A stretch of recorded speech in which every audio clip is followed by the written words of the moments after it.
Sorry.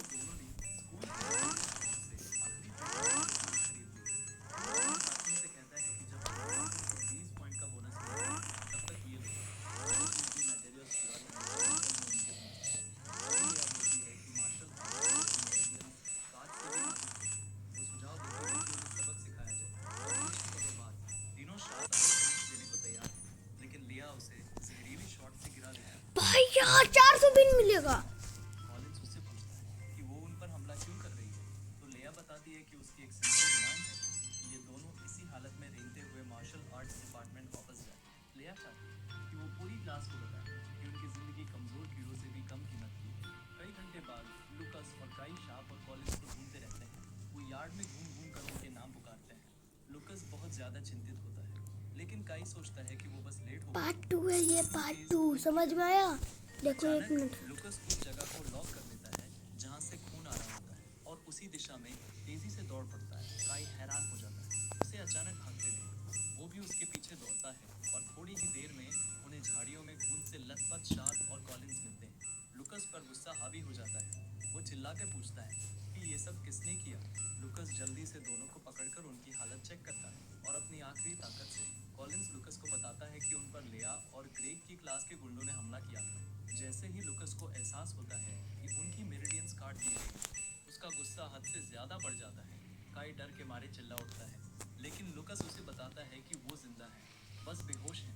फिर Lucas काई से कहता है कि वो दवाई लाने जाए, जबकि वो खुद खून रोकने की कोशिश सॉरी गाइस। करता है और उसके जाने के बाद लुकस हालात को फिर से परखता है। वो जल्दी समझ जाता है कि उनकी हड्डियां टुकड़ों में टूट चुकी हैं, जो साफ तौर पर ब्लैक मार्केट असेसिन की बोन क्रशिंग टेक्निक है।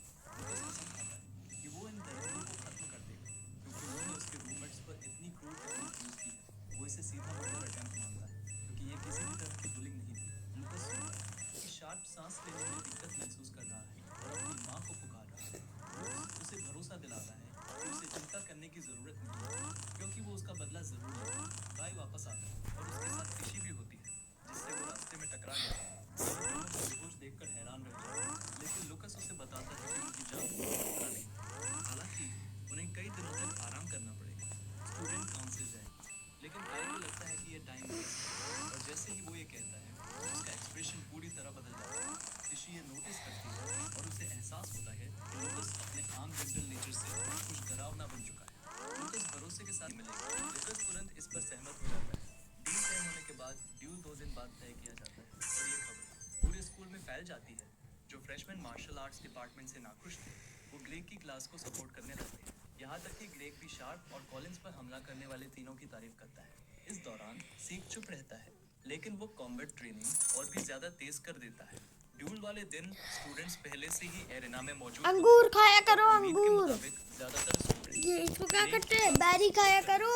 लिया हमेशा की तरह अपना मुंह खोलती काला अंगूर है। खा। उससे कहती है कि चुप बहुत रहो लोग भाई, देख अभी रहे बहुत हैं, और वो खतरनाक चाहे चीजें तो कर। अब भी पीछे हट सकते हैं। अरे अंगूर इससे खाया पहले करो, कि काला एरिना में वाला उनकी देखो, बेइज्जती बड़ा हो, हाइट, बड़ा लुकस बहुत। ब्लैकबेरी होता है कि उन्हें अंदाजा नहीं वही। है मैच किस तरफ जाएगा। वो देखो, फिर वो लेफ्टी दोनों को दोनों पार sides भी को कर तैयार दिया, अब करते इसको हैं। पार करेंगे तब हम सबसे जाएंगे। पहले मार्शल आर्ट्स क्लास की तरफ से एरिना में उतरता है और उसका सामना आंद्रे से होता है।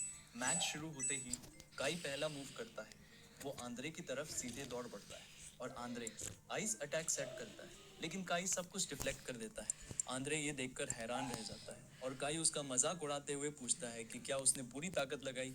काई को पता नहीं होता कि आंद्रे पहले ही उसके लिए ट्रैप बिछा चुका है, और वो इस बात पर भरोसा कर रहा है कि काई एक बेवकूफ है। काई को कुछ समझ आए उससे पहले ही वो खुद को जायंट आइस स्पाइक्स के बीच फंसा पाता है। आंद्रे कॉन्फिडेंस से कहता है कि उसके लिए कोई रास्ता नहीं है।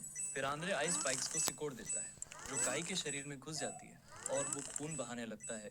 आंद्रे घमंड में कहता है कि यही होता है मैच को उकसाने का नतीजा। काई आइस स्पाइक्स पर लटका रहता है कि क्या वो सरेंडर करने को तैयार है।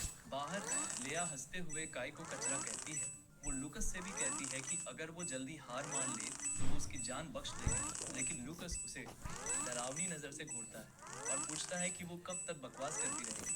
एरिना के अंदर आंद्रे पूरी तरह काई के पास आ चुका होता है। तभी वो देखता है कि काई के हाथ ए में बच्चे, दावा जो उसने माउंटेन रेंज के मैच ए बच्चे, लिया भी ये देख लेती है और आंद्रे देखा को पहुंचने वाला हूँ मैं। आंद्रे को समझ आने से पहले ही दावे में जोरदार धमाका होता है। हालांकि आंद्रे पीछे की तरफ कूद जाता है और उसे कोई गंभीर चोट नहीं आती, लेकिन वो हिल जाता है क्योंकि उसे एहसास होता है कि काई कितना पागल है, जो इतने पास से लावा स्लाइम जी ब्लास्ट कर देता है जबकि वो खुद भी खतरे में होता है।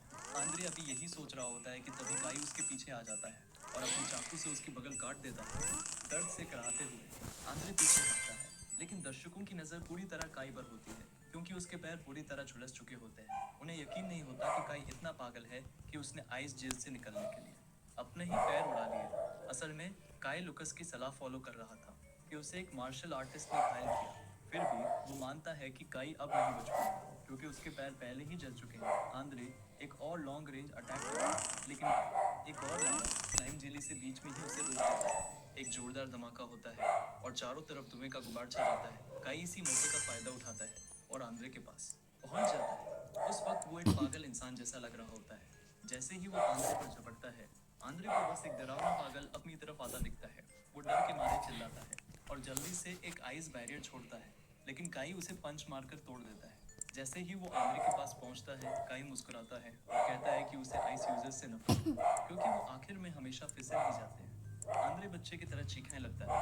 क्या आप शॉर्ट ड्रामा देखते हैं? यस, ये थैंक यू। आपने रिसेंटली कौन सा शॉर्ट लगता है काई से कहता है कि उसके पास मत आना, लेकिन काई जोरदार हेडबट मारता है जिससे आंद्रे का चश्मा चकनाचूर हो जाता है और उसी के साथ उसे नॉकआउट कर देता है।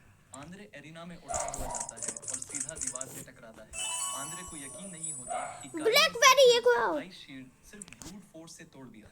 उसी वक्त आंद्रे को ये बात और ज्यादा शॉक देती है कि वो एक मामूली मार्शल आर्टिस्ट से हारा है। इसके साथ ही काई विजेता बनकर सामने आता है। काई वापस लुकस के पास जाता है, अपने बारे में डींगे मारते हुए। ब्लैकबेरी तभी लुकस उसकी तरफ एक रिकवरी पोशन फेंकता है और काई कहता है कि वो दिन की शुरुआत से ही पीक कंडीशन में है, लेकिन उसे खुद नहीं पता कि ऐसा क्यों है। उसे नहीं पता होता कि वो ऑप्टिमल लेवल पर काम कर रहा है क्योंकि लुकस ने चुपके से उसके सुबह के नाश्ते में एक होममेड एबिलिटी एनहांसमेंट ड्रग मिला दी थी। अब जब काई अपनी फाइट जीत चुका है, तो अगली स्टेज पर तिशी आती है और उसका मुकाबला लिया से होने वाला होता है। काई थोड़ा टेंशन में आ जाता है और पूछता है कि क्या तिशी ठीक रहेगी। लुकस उसे भरोसा दिलाता है कि उसे चिंता करने की जरूरत नहीं है क्योंकि जब तक तिशी है सब ठीक ही रहेगा। एरिना में लेया मानती है कि आंद्रे हारा क्योंकि उसने काई के खिलाफ होल्ड बैक किया था, सिर्फ इसलिए क्योंकि वो ट्रॉय फैमिली से है। ये बात तिशी को गुस्सा दिला देती है क्योंकि उसे यकीन नहीं होता कि कोई भी काई की स्किल को मानने को तैयार नहीं है। तिशी यही सोच रही होती है कि तभी लेया उस पर अचानक अटैक कर देती है। तिशी किसी तरह अटैक से बच जाती है, लेकिन उसे साफ पता होता है कि अगर वो हिट लग जाती तो वो बुरी तरह चिथड़े चिथड़े हो जाती। लेया फिर बोलना शुरू करती है।